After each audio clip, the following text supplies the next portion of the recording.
Hey guys, Shane here from Amain and back again with Tech Talk, and today we'll be looking again in our FPV series. As you can see over here, we'll be looking at propellers, and their performance in different conditions. Last week we had a look at their configurations, telling you what kind of propellers would work best with a racing quad, what kind of propellers would work best with a acrobatic quad, and what is a best middle of the road propeller. Have a look at that. The link is down below for that video if you'd like to see that.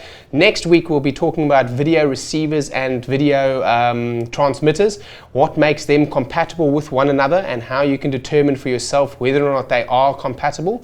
And then the week after that we'll be looking at antennas, and specifically right hand and left hand polarity antennas. Do they really make a difference? Patch antennas, omnidirectional antennas, and linear antennas.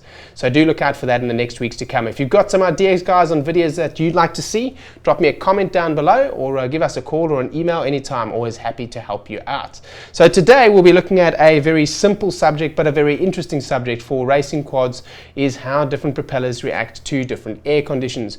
Now a lot of people, when they go out there, they just want to know what is the best propeller for my quad. Very simply put, there is no simple answer to that question. What you want for your propellers, number one, is to generate the most number of thrust. Sometimes you want to generate the highest number of head speed. Now if you want to know what's going to give you more thrust and more head speed, it really comes more from your configuration of propellers, which we had in the previous video. So do go and have a look at that. We discussed the 2, 3 and 4 bladed props and how they work with their different pitches.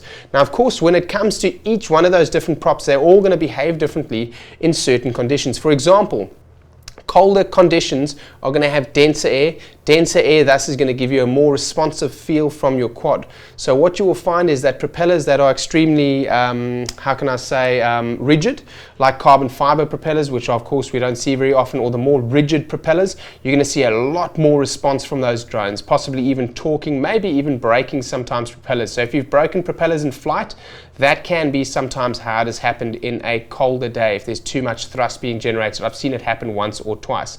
Alternatively, on a very hot day, of course the air will thin out as it becomes less dense from the heat, and what will happen then is a propeller of course will generate a little bit less thrust with less air friction. So this being said, you probably want to run a prop that's going to be a little bit thicker. I've seen people saying to me before, I've got a problem with my motors, I've got a problem with my ESC, can you help me program? I've got a problem when I'm throttling up, I'm just not getting any thrust. And it's always been when we go for those sunset sort of cruises, we do something in the valley where there's a lot of heat around, there's a lot of temperature change and it's very hot, and these guys are always running the performance blades, and they're always 2-blade props, and I always recommend to them that they change to something a little bit thicker, like this one for example, that's going to help you out to get a little bit more thrust in conditions like that. Now do keep in mind guys that certain motors and certain kilovolt ratings on certain motors will perform differently with certain props as well. The 2300 kV motors for the 2204s, which are your most popular motor right now in your 250 and 200 size quads, those will work well with almost any size blade, but you obviously want to try and match your propellers well for the conditions like I just mentioned with the temperatures. The smaller drones that are going to be using the smaller motors, they're going to be more prone to be higher torque, so you can use large blades as well, and they do quite well generating thrust as such. And you also want to have a look then as you go, that's higher in the kV, as you go smaller in the motor, you'll notice that the kVs will increase.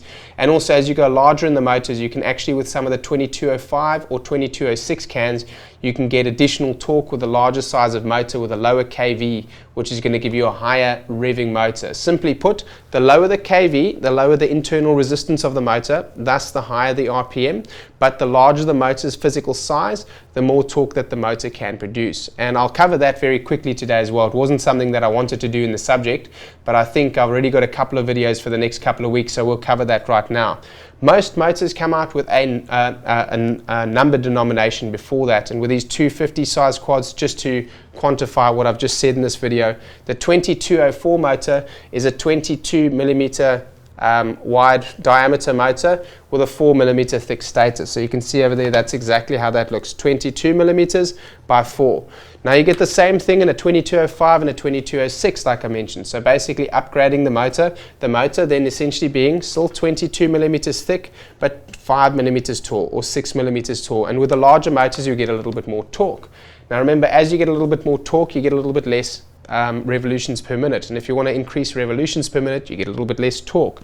So as we've increased the torque and we decrease the kV, so we've increased the torque by increasing the size of the motor, we've decreased the kV, which increased the RPM of the motor. So overall, we've got a performance gain of both torque and RPM. So that's one of the things that you can have a look at on your quads if you want to get a little bit more power and punch. If you find that the propellers and the conditions, even though you've matched them very well, you just need a little bit more punch, that's where you can look. So guys, very happy to, of course, come here with you for Tech Talk, and every week I make new videos. Like I said, we've got a couple more scheduled for the FPV series for the next coming weeks. Do stay tuned. Please like, share, comment down below, guys, if you'd like to see anything in specific. And of course, my name is Shane here at Amain. Very happy to see you here watching here with us today. We'll see you next time. Have a lovely day and goodbye.